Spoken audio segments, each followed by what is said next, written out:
Good evening, everyone, and welcome. I'm Hunter Ohanian, the director of the Stonewall National Museum and Archive. We're very happy to have all of you here. And I want to say hello to our guest this evening, Aaron Tax. Hello, Aaron. How are you? Oh, I'll take myself on mute. Great. How are you? I'm well, thank you. Where are we finding you this evening? In Washington, D.C. Well, great. Happy to have you from the nation's capital. And also we have with us tonight, Emma Bessire. Hello, Emma. Hi, how are you? I'm well, thank you. Nice to see you. And where are we finding you this evening? Right now in New York, although just a week ago I was in Jacksonville. So normally I'd be calling in maybe from Florida, maybe from here. Oh, well, you spend time in northern Florida, but we certainly hope to see you down here in South Florida sometime. So it's great to have you here. I want everyone to say hello to my colleague as well, too, Paula Sierra. Paula, hello, Paula. How are you? Hello, I'm doing well. Good, thank you. Thank you so much for being here, Paula. Paula will be behind the scenes this evening to make sure that this all goes well. And so just to let everybody know what we have in store tonight we have a conversation with our friends at SAGE. And we're going to be talking about the Equality Act this evening. And so it will be an opportunity for people to ask questions and to learn about the Equality Act and what they can do to get involved. But before we get into that conversation, let me just tell you a few things about Stonewall. For those of you who don't know, we're one of the largest LGBTQ libraries and archives in the United States. We're located here in Fort Lauderdale. We've been around for 47 years. In our library, we have 28,000 volumes of fiction, nonfiction, poetry, theater, art. It's believed to be the largest LGBTQ library in the world.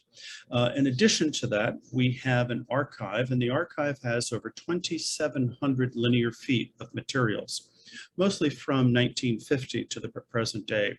And in the beginning, I didn't understand what 2,700 feet of archival materials meant, but it means if you go all the way up one side of the Empire State Building and all the way down the other, that is 2,700 linear feet of material. It's over 6 million pages, and it represents virtually every aspect of LGBTQ community in the United States.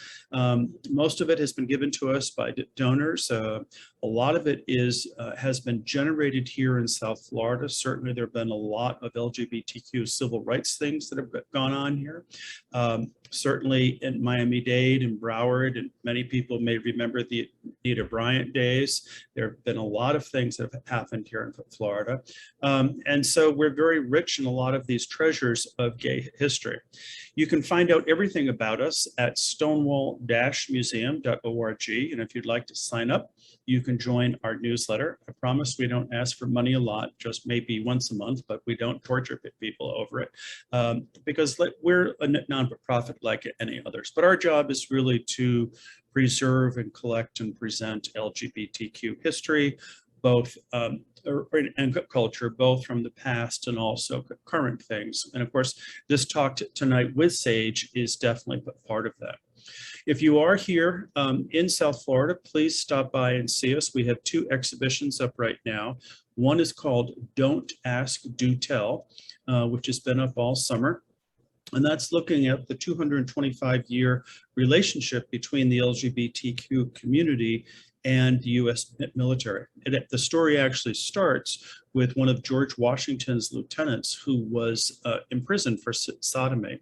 And we go all the way up to Joseph Biden's time and the fact that today all members of the LGBTQ community are welcome in the U.S. military. We have 65,000 members of gay individuals in the military. And so it's a great place where we are right now. So definitely stop by to see that exhibition. And also we have an exhibition which will only be up for a week or 2 more called Off Our Backs. And it's looking at early lesbian publications from 1950 through 2000. And what I love about that show is it really, in many ways, shows the difference between genders and the sense while men in the 60s and 70s and 80s might have been objectifying and fetishizing themselves and other men, women were very busy in their serials and publications talking about sort of important social things about creating community and political awareness and sexual autonomy, and they were talking about their lives in a very different way. So Megan Kent, who is the curator of the Arts and Culture Center here in Hollywood, did a beautiful job curating that show, and so I hope that you get to see that. I also want to say thank you to our friends at our fund, because they're the ones who make this series available to us. They're a large, wonderful LGBTQ community foundation based in Wilton Manors here in Fort Lauderdale. So thank you to all of you at our fund for making that possible.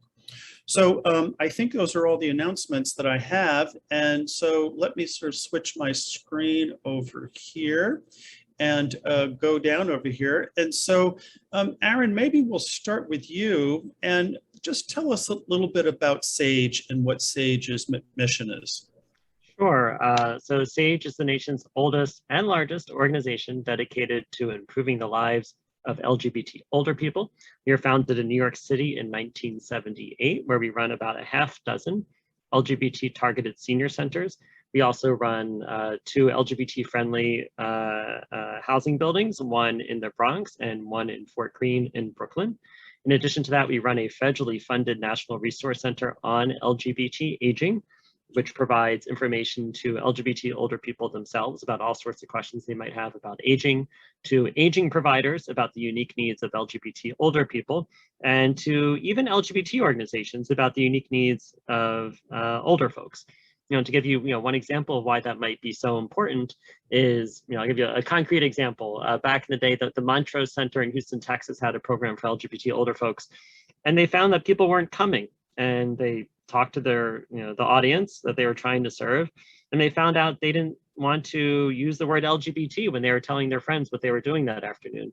So they changed the name of the program and used rainbow instead of LGBT, and that worked for folks. And even at SAGE, we're slowly rolling out the use of LGBTQ+ and adding that Q after so many years of older folks, associating Q with stigma.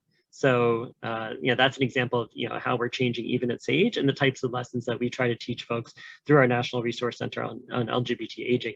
In addition to that, we have a training arm called SAGE Care, which provides cultural competency training, again, to both LGBT orgs and primarily aging organizations about how they can better meet the needs of LGBT older folks. And we have affiliates all across the country, including in South Florida, which provides some measure of socialization and other activities to LGBT older folks, so they can age well with the services and supports they need. So that's kind of a gist in a nutshell of what SAGE does.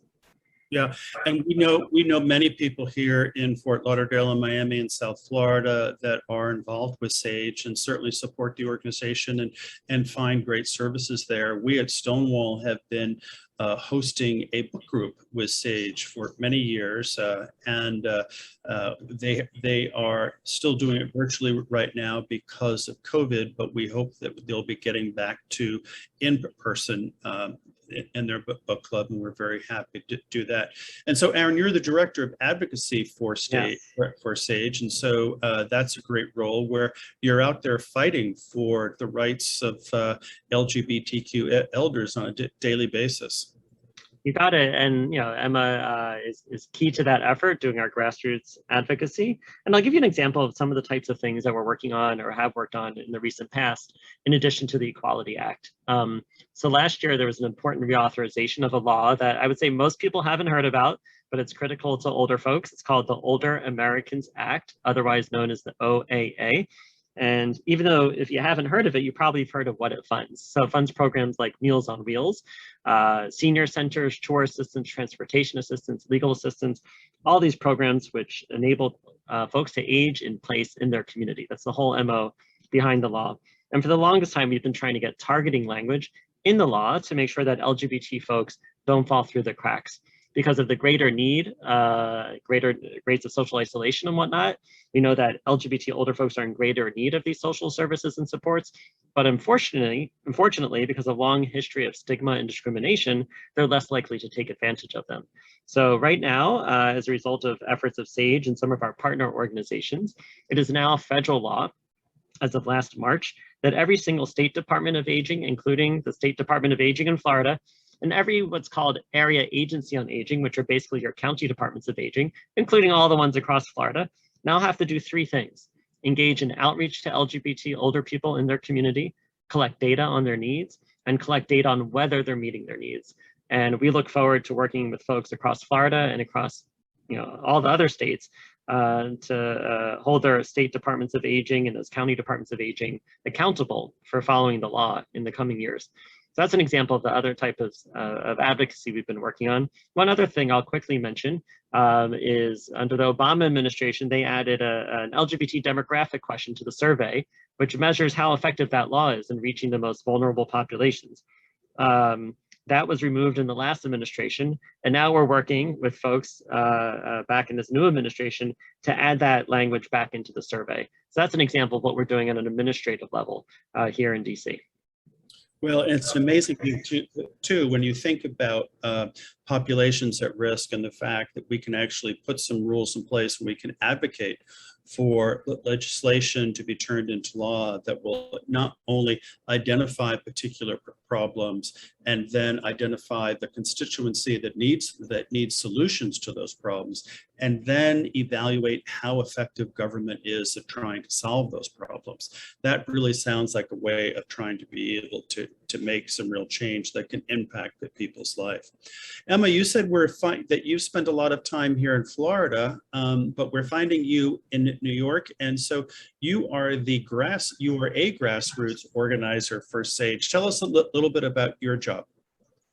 Yeah, so basically I work on all of the, person to person on the ground aspects of our work that help support Erin's work. So, Erin is on the ground in DC, talking to senators and their staff and, other policy experts, folks at the, the Federal Department of Aging and things like that, and the Department of, Health and Human Services. But my job is really connecting with folks on the ground and volunteers on the ground, getting a sense of, the needs of our community and kind of finding, policy solutions and helping them also advocate for themselves. So, we run trainings, we do spokesperson trainings, we help folks, meet with their legislators and talk about the issues that really affect them day to day. And, we do that, across the country, not just in Florida, but we do a lot of work in Florida, specifically on the state and federal and local level.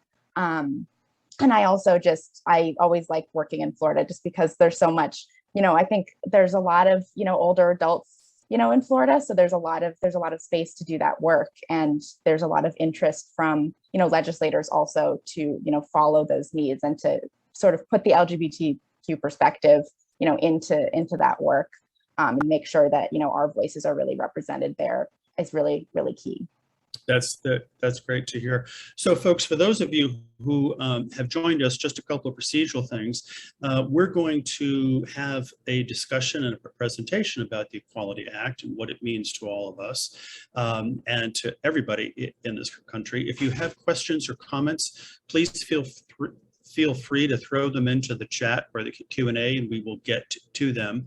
We'll try to incorporate them into that section. And also, if you have an experience where you have been discriminated against, those stories are very important for us to hear. Just as Emma was saying, part of what her job is being sort of on the ground and really hearing true stories. She likes to gather those stories. And then what Erin's job is in many cases is actually to condense a lot of those and bring them to members of Congress, our elected officials, because they need to understand that this is not about politics.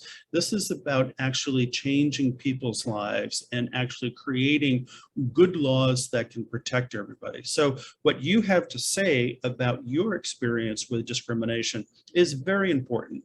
And be sure to remember too that you can always, if you don't feel ready to share some of that stuff, you can always email any of us. We're going to be throwing a lot of ways to contact us up in the chat. And so it's something that's important, but if you know somebody whose story is important, it's important for us to hear it. And we can do it anonymously too. It's not like we're outing anybody in the whole process, but it's important for people to really hear real stories. So let's get into the Equality Act, and on the name of it, itself, of course, I'm one of those dyed-in-the-wool guys that say, when the Constitution says all men are created equal, I'm willing to amend that to say, okay, they meant all people. Well, maybe they really didn't, but I read that to say all people are created equal. And wouldn't the world just be a lot simpler if we just had, a law that said all people are created equal, period, and then there would be no discrimination that's going on. But the Equality Act has been something which is a proposed law, which has been brought to the House and the Senate. It is taking off of other non-discrimination laws that have been passed over the last 20, 30, 40 years. And it's very specific. I think for many of us, the idea of thinking an Equality Act that would give equality for everybody would be very important. But there's some public policy people who don't necessarily agree. They kind of view the Equality Act as a way of punishing citizens for their views on biological sex. They have threatened people by saying that businesses would suffer and workers would suffer as a result of this.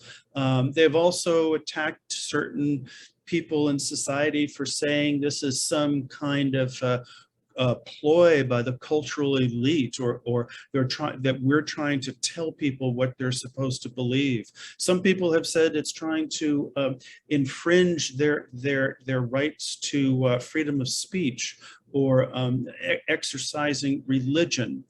And so when you think about it in the beginning, and you think about the idea, well, this is just treating everybody equally, and then others have put all of these other things on it, these other ideas on top of it, we thought it was important to really sort of look at what the act is about.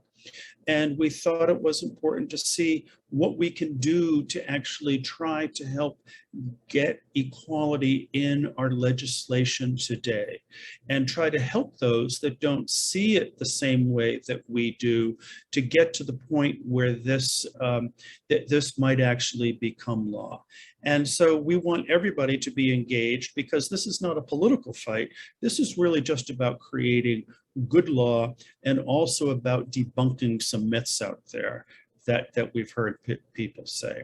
So I'm going to hand it over to the two of you. I don't know who wants to start first. I don't know, Aaron, if that's you to sort of set this up, but I think it's important for you guys to sort of put this in context with people and let them understand about the Equality Act.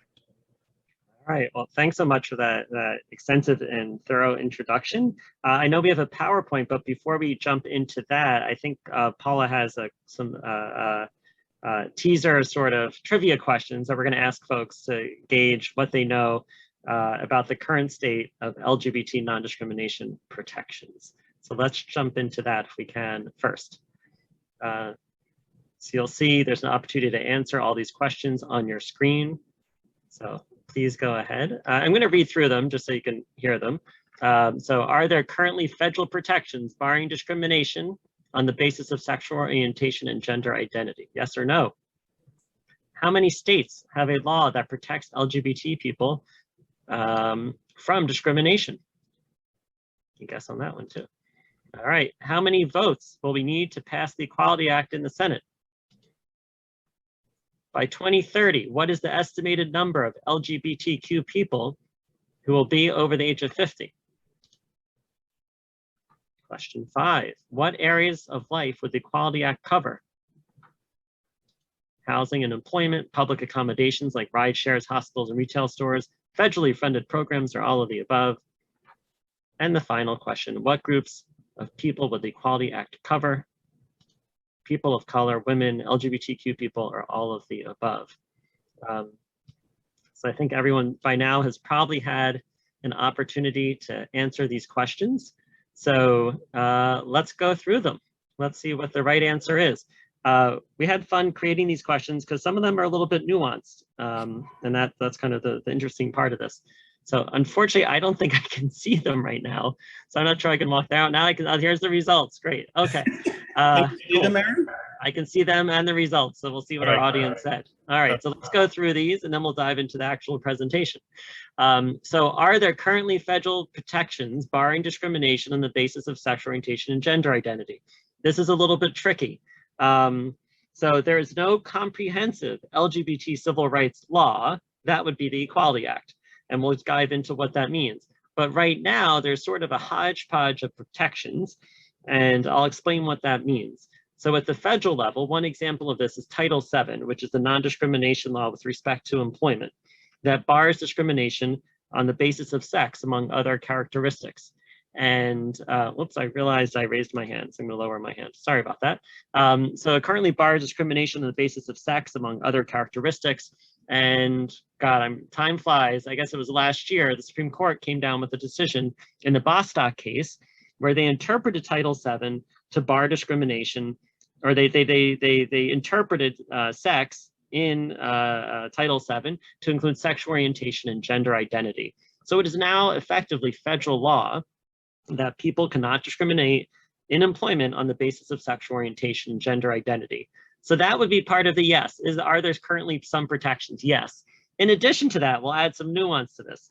The Biden administration has interpreted the Supreme Court's decision in Bostock to apply to other federal laws that also bar discrimination on the basis of sex. So one good example of that is the Fair Housing Act, which bars discrimination on the basis of sex. And now, according to the Biden administration, the Fair Housing Act also covers sexual orientation and gender identity.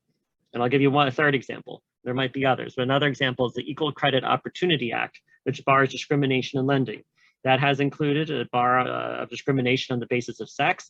And now, according to the Biden administration's interpretation, sex also includes sexual orientation and gender identity. So there's your very complicated answer. And then the very short version of all this is we still need a federal law. We'll dive into why that's the case.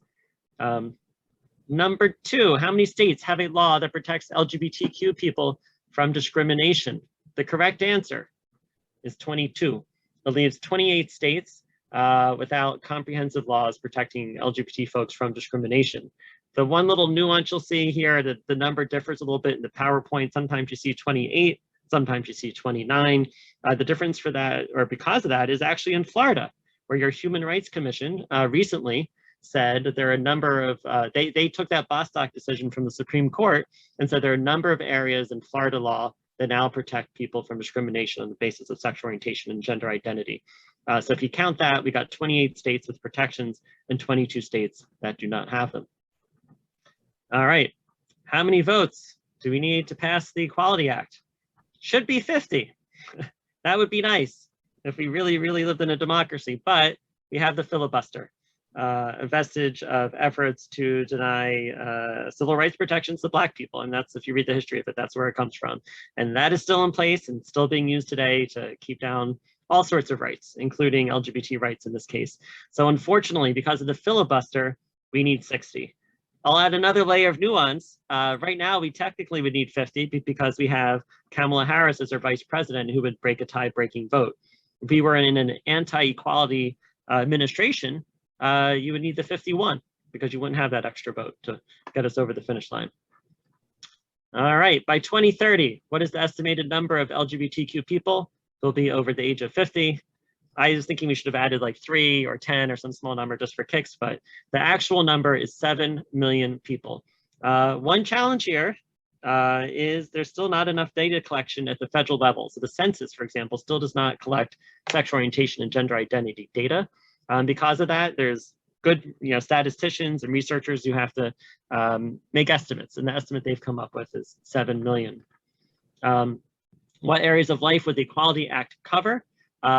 The correct answer is all of the above, and we'll get into that in the presentation in just a moment. And what groups of people would the Equality Act cover? The initial guess most people have is LGBTQ people, but the great thing about the Equality Act is it does expand certain protections, namely with respect to public accommodations. We'll get into what that means.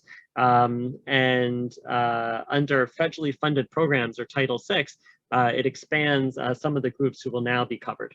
So that's kind of cool. So it's not just LGBT people, but other folks as well. It also expands the definition of public accommodations to include a lot of other places that we use today in modern times. So that is the end of our poll. Let me just interrupt you for a second, which is for those of you who are watching have questions, please remember to throw them into the chat and to the Q&A, because we'll be monitoring those as we go through this. And also just let everybody know that this is being recorded, and you'll be able to see it through on Facebook. Hello to everybody on Facebook. I know there are many of you out there right now watching it. And also you'll be able to see it through the Stonewall website as well too. That will be posted up on the website. So let's get into the main part of the presentation there. All right, I think Emma's going to throw the PowerPoint, or someone's going to throw up the PowerPoint so you can all see that as we dive in. All right, here's our first slide. A few facts on LGBT aging. We all have our own experiences. Some of us are in better shape than others, but we always like to start with a baseline of some facts about the experiences of LGBT older people. LGBT folks are much more likely to be socially isolated, twice as likely to be single, 4 times less likely to have kids, and as a result are much more reliant on families of choice. In addition to that, we see higher poverty rates, particularly pronounced among lesbian couples with twice the poverty rate of their heterosexual counterparts. And thirdly, we see a lack of access to culturally competent services and supports, meaning, if you walk into an LGBT center, again, it might not be so friendly to older folks. And then if you walk into an aging setting, it might be not terribly receptive to the needs of LGBT folks. And it could be something as simple as an intake form at a senior center or someplace else. And it says, it gives you 2 options for gender, male or female, and doesn't recognize that it could be a spectrum. Or perhaps the form says married or not married, and doesn't recognize that many LGBT folks might be in relationships for a very long time, but for a variety of reasons, mostly because marriage wasn't an option for such a long time, still have not been married and might not recognize their relationships. So there's a lot of challenges there in terms of accessing culturally competent services and supports.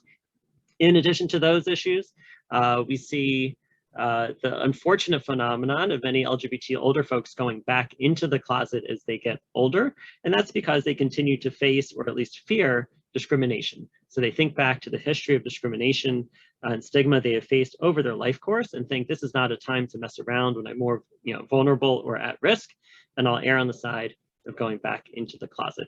And you'll see some more stats that I did not explicitly mention on this PowerPoint screen right here. And with that, let's go to the next slide.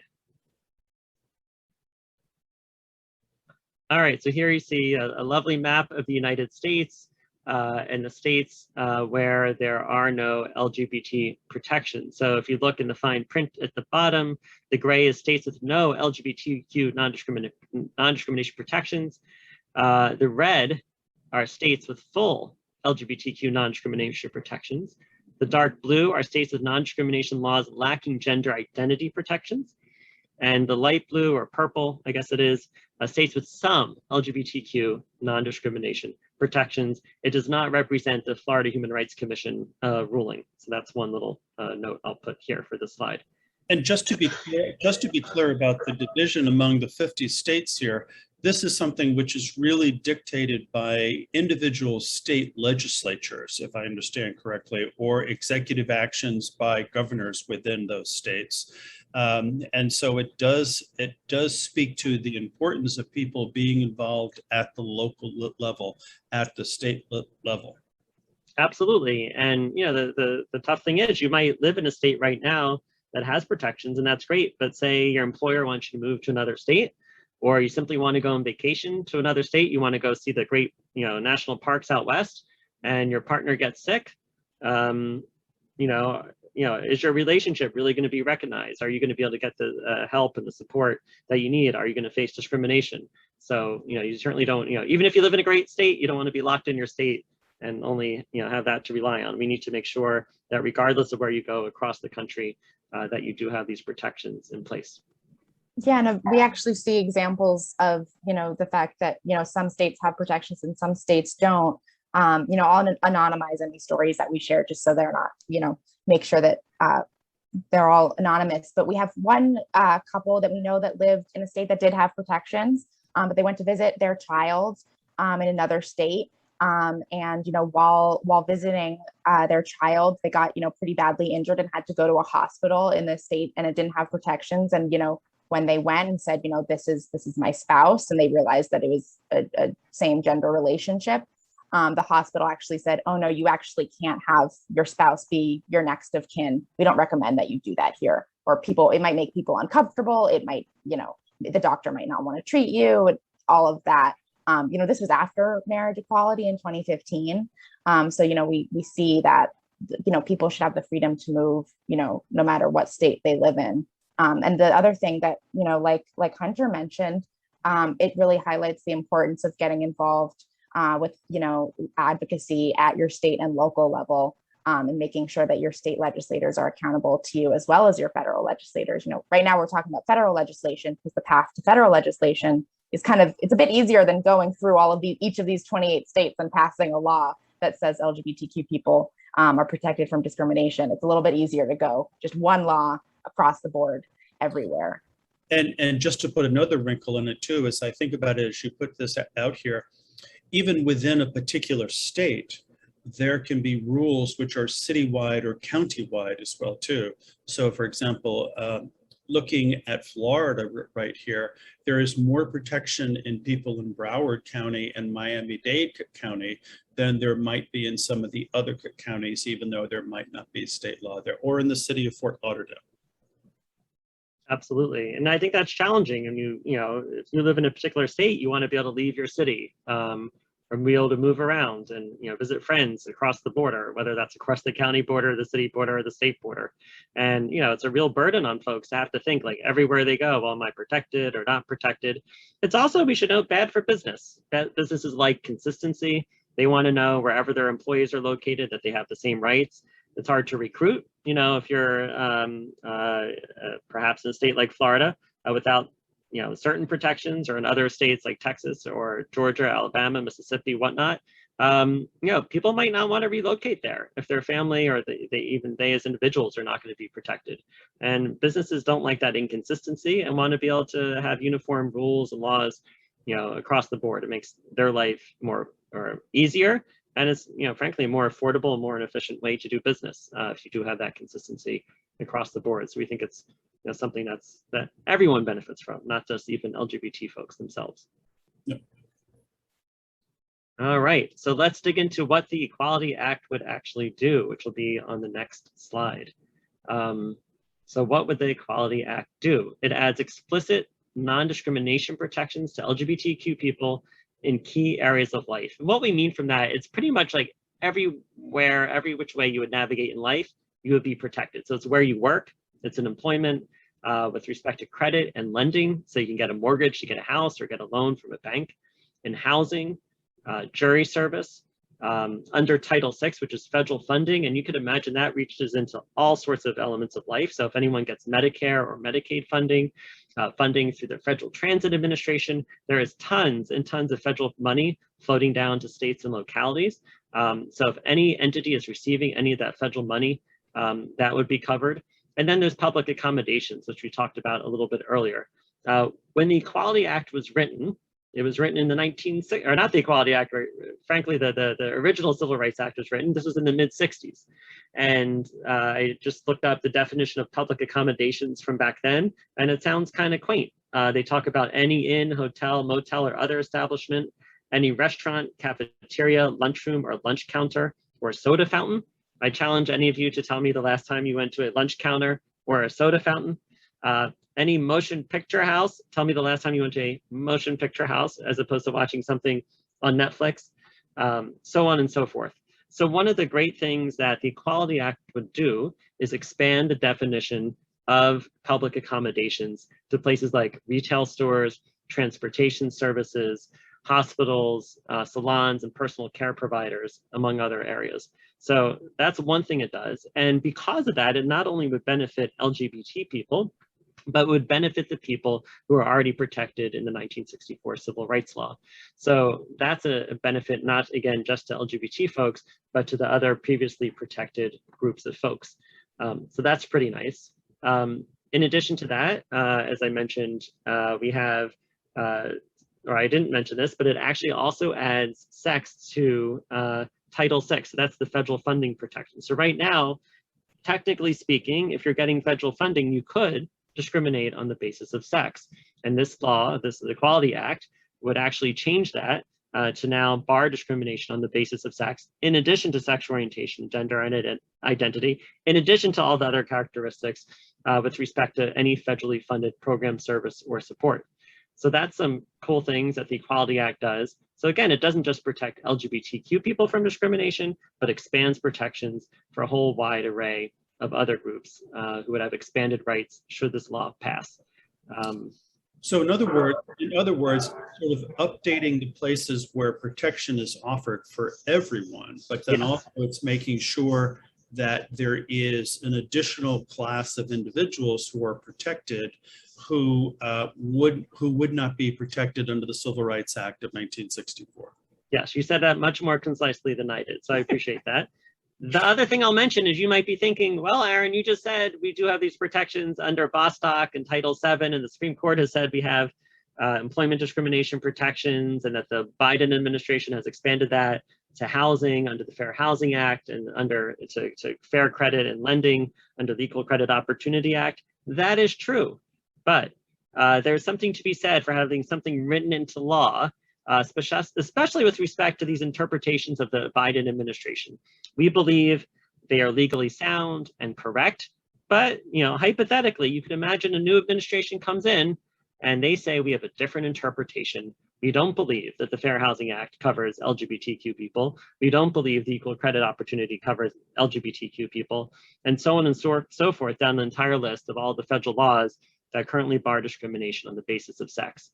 So there's nothing better, of course, in writing something into law to make sure that these protections are explicit and that they stick around, and there's no question whatsoever about what the rights are for LGBTQ people, regardless of where we live around the country.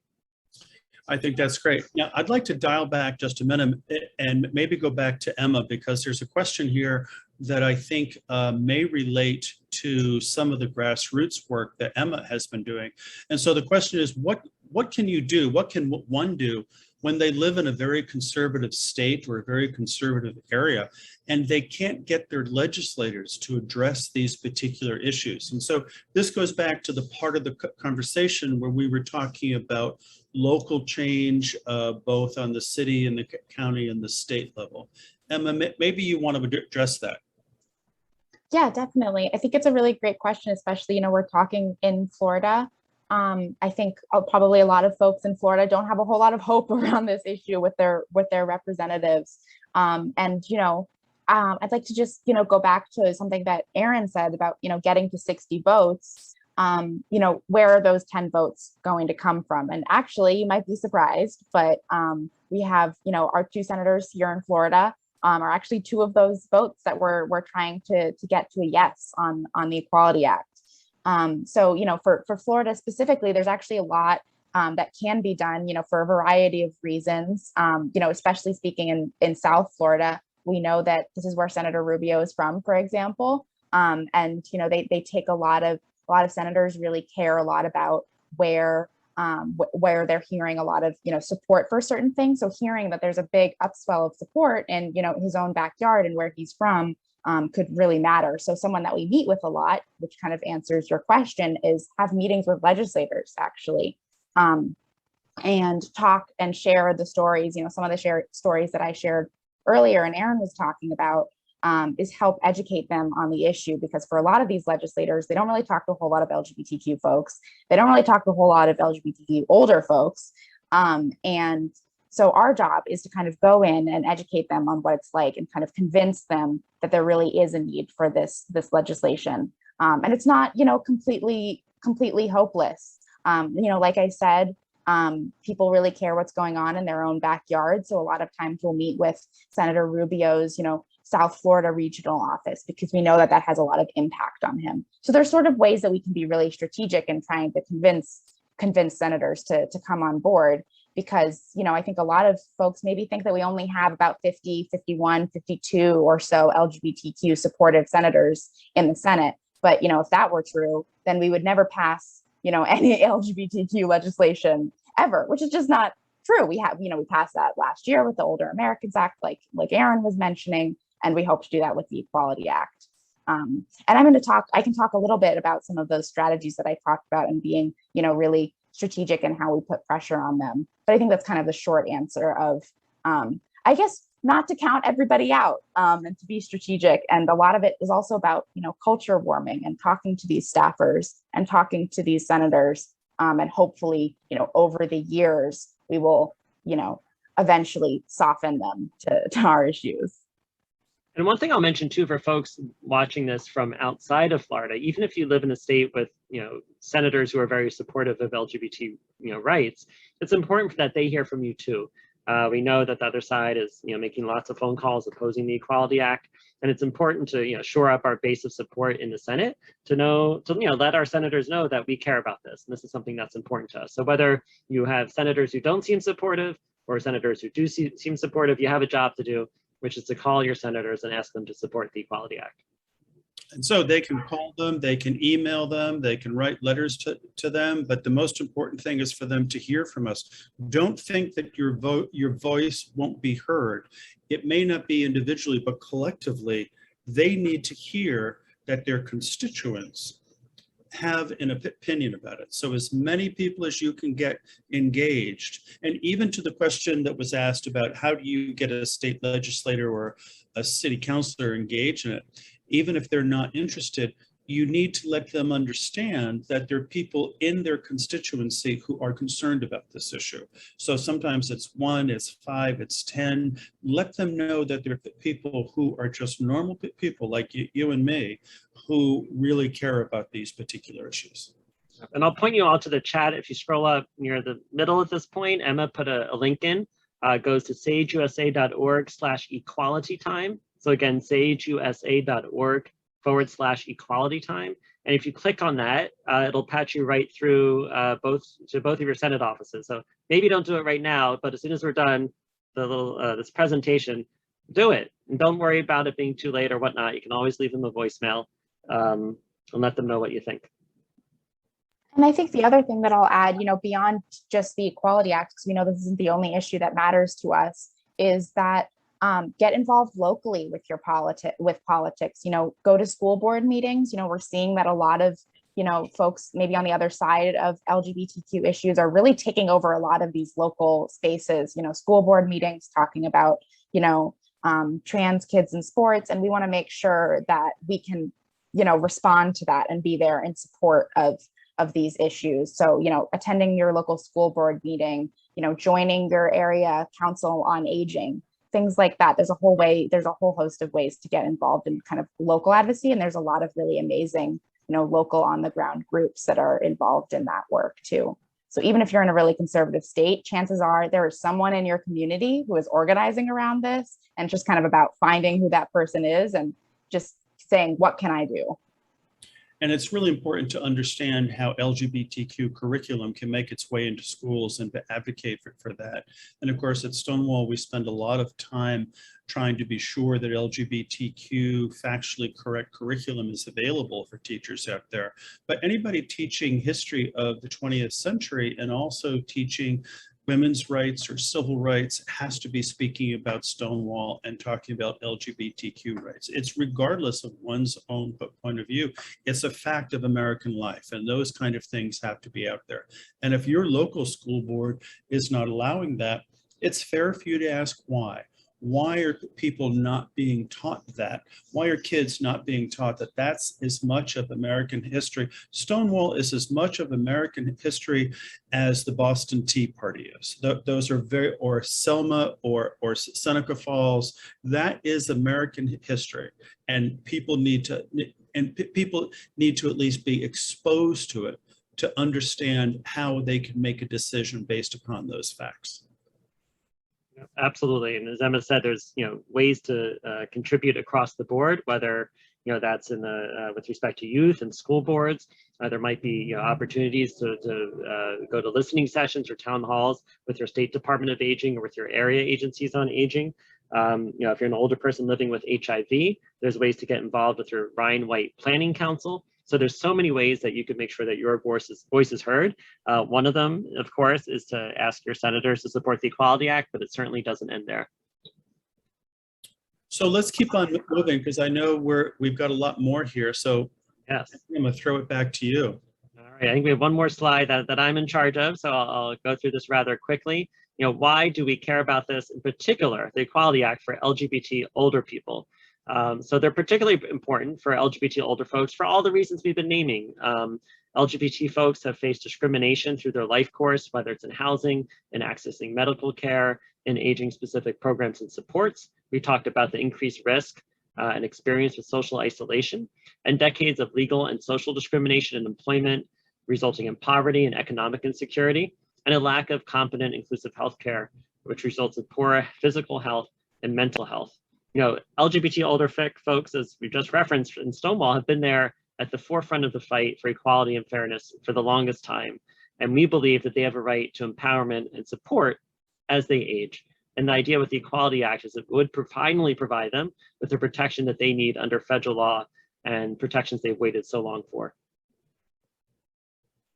Yeah, it's one of the harsh things about what you've said about, and I hadn't really thought about this, that for older LGBTQ individuals, that they may have felt empowered in the 70s and 80s and 90s when they were in their 30s, 40s, and 50s, and they could have been completely out.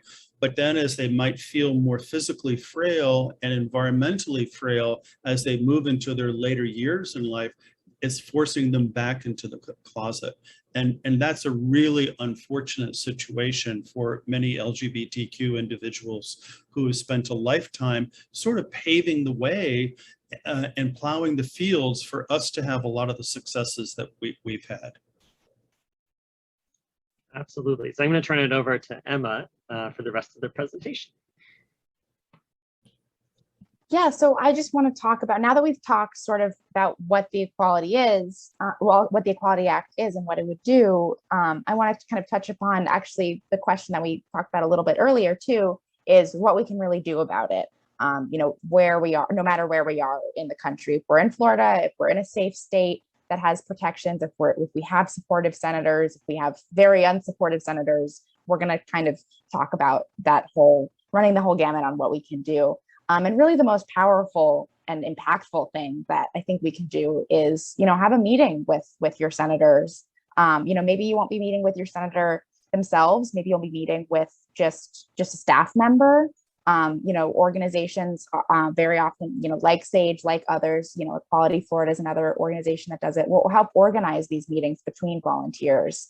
And it really is, I like to think of it as sort of, writing a letter is super impactful, and then making a call is even more impactful. And then having that face-to-face or over Zoom meeting with senators is kind of the most impactful option.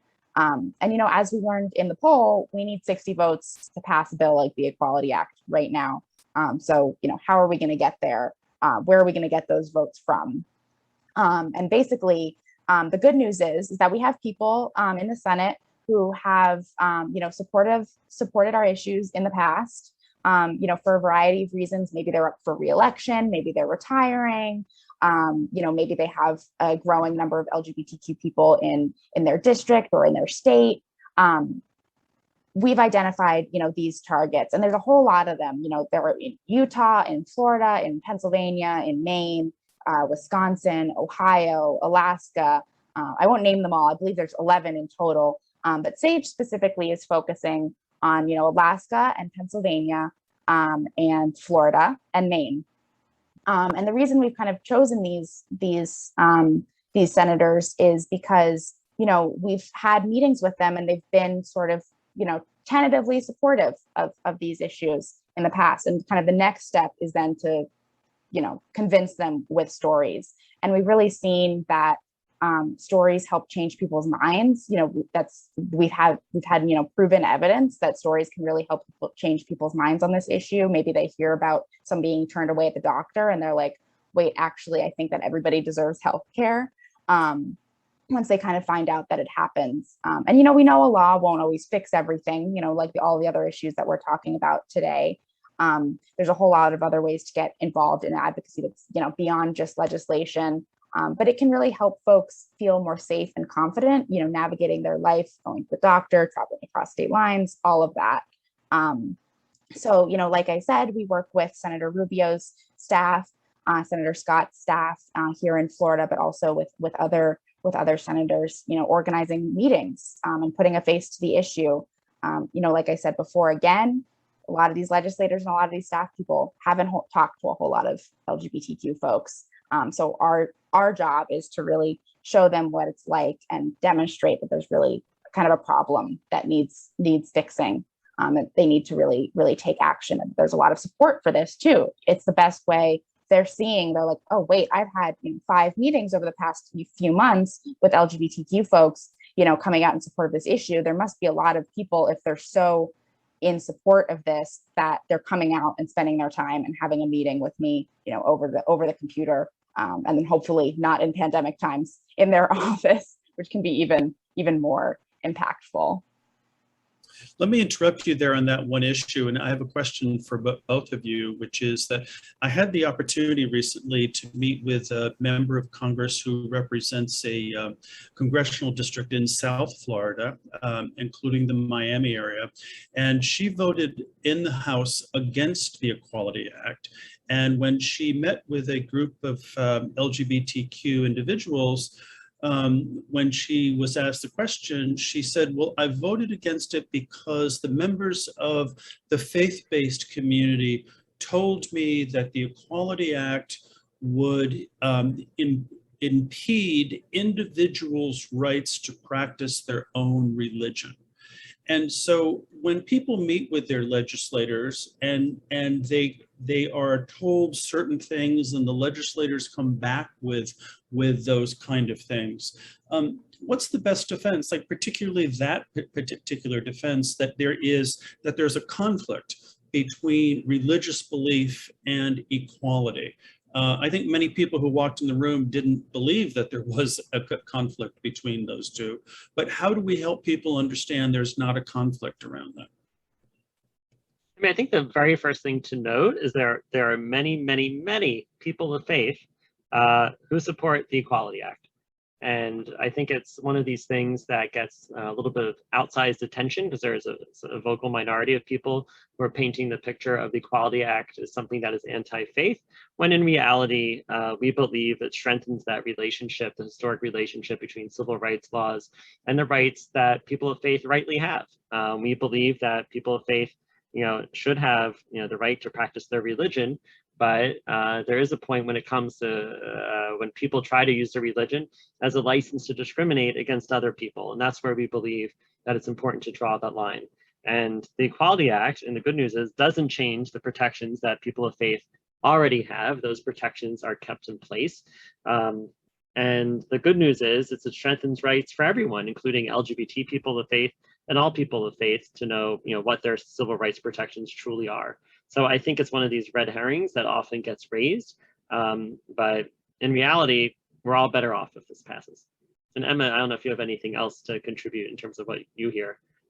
Yeah, I think it also just really reinforces the importance of speaking up too, because I think a lot of us know that, for a lot of people, faith is not something that's in conflict with your LGBTQ identity. There are a lot of people who are LGBTQ people of faith. There are a lot of faith leaders that support the bill, like Aaron said, and we really need to hear from them because we know that they're a majority. We know that the majority, there have been studies that the majority of Americans, the majority of people of faith across different faiths support protections from discrimination. But we're hearing from a very loud minority. And unfortunately, a lot of times representatives listen to them because they've had meetings with them and they've reached out to them and called them. So it's kind of our job to counteract that and make sure that, they're not, getting, the wrong information about what this bill would do. Great. Well, that really helps. So Leah, let's keep moving on. Yeah, so one of the focuses that happens in a meeting, one of really the largest, the focus of a meeting is to share your personal story. And a lot of people probably think that they don't have a story to share. They don't really have, any idea. They just think that they're, normal LGBTQ person in America. They don't have anything special to share. Maybe they do have, maybe you do have something very specific that comes out. But we believe that everybody has a story that's worth sharing with their legislator. Like I said, a lot of folks don't really recognize what it's like to age as an LGBTQ person. So we really need to demonstrate to them, what it's like. And I put this list kind of examples here because I want to make sure that we kind of leave space for every type of story too. These are just some examples of the stories that folks tell in meetings. And we have some photos from our National Day of Advocacy where people were telling personal stories that really demonstrate, the need for a certain piece of legislation. So, for example, if you were talking about the Equality Act and why the Equality Act needs to be passed, you would want to share a story of maybe a time that you were discriminated against, or your partner was discriminated against, or a friend or family member was. But maybe you're there to talk about, access to healthcare, and then you can talk about a time that you struggled to really access, aging services. And we always say that with the caveat to, wanting to not only talk about stories that are really difficult to talk about. We never want people to tell stories they're not really comfortable sharing with folks. And also make sure, we don't want to understate the joy and resilience that is also involved, that is also, really present in our community. But, for a lot of these legislators, they just don't know what it's like. So it's important for us to really educate them and be strategic in our story, in our storytelling, and, just sharing what it's like. And a lot of people think they have to know like all these facts and figures and all the things about the Equality Act forwards and backwards. But really the most impactful thing you could do is share your story, and they can always come to us to get all the inside, all the inside information on the Equality Act and what it really means. So don't worry about that. Think of how you can make a difference with your story. I know we have only a few minutes left, and I think that you guys may have queued up a video of some people wanting to share their story, and I don't know who has it, but if somebody has it, it might be good to share that now.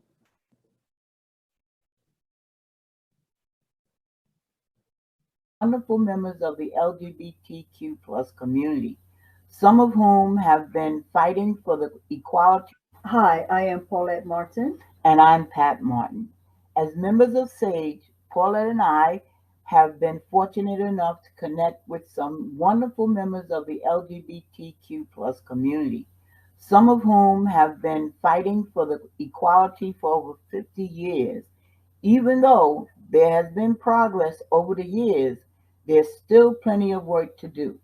In more than half of the states in the U.S., it is technically legal to deny someone a job or housing because of their sexual orientation or gender identity. There are no federal protections against refusing someone service or access to public spaces just because of who they are and who they love. Every day, trans elders are turned away at the doctor. Couples are harassed in their long-term care communities, and there's little they can do to stop it. As elders, we want to know that our rights are protected in key areas of our life, like going to the doctor and finding somewhere to live. Freedom and equality are fundamental American values. There are too many members of our community relying on state protections. This is not enough. We need Congress to pass the Equality Act. The Equality Act will not only provide much needed legal protection for LGBTQ elders, it will also update existing protections for people of color. Like anyone else, Paulette and I, along with our senior community, deserve the right to be our authentic selves and have legal protections from discrimination under federal law. Make sure to contact your senators and encourage them to pass the Equality Act, because LGBTQ elders have waited long enough. Man, I don't know who could say it better than the two of them. I mean, they're just so terrific. Got it. It's a great way to end today and to show the importance of calling your senator. If they can do it, you can do it. Yeah, well, that is really just terrific. Well, Emma and Aaron, I just want to thank both of you. I mean, it's amazing. These hours go by so fast, and and there's so much to talk about this, and there's so many more things. But I want to encourage everybody to go to sageusa.org is the website, and so you guys can learn more about it there. And it's very important for you to become engaged regardless of your political affiliation. This is really about something about everybody. And this is really about creating a law that is going to provide value for all of us out there. And so Emma and Aaron, thank you so much for all the great work that you do. And thank you for the time that you spent in sharing this with us. And if you have anybody who's interested, of course, know that this has all been taped and that they will be able to see this both on Facebook as well as the Stonewall website, which is stonewall-museum.org. I'd like to say goodnight to my colleague, Paula Sierra, who's back there. Paula, thank you for all your great help back there. And Emma and Aaron, thank you for all your time, and I hope to work with you both again soon. Yes, thanks so much for having us, and we look forward to coming back. Great. Yeah, thank you. Okay. Good night, everyone. Good night. Good night.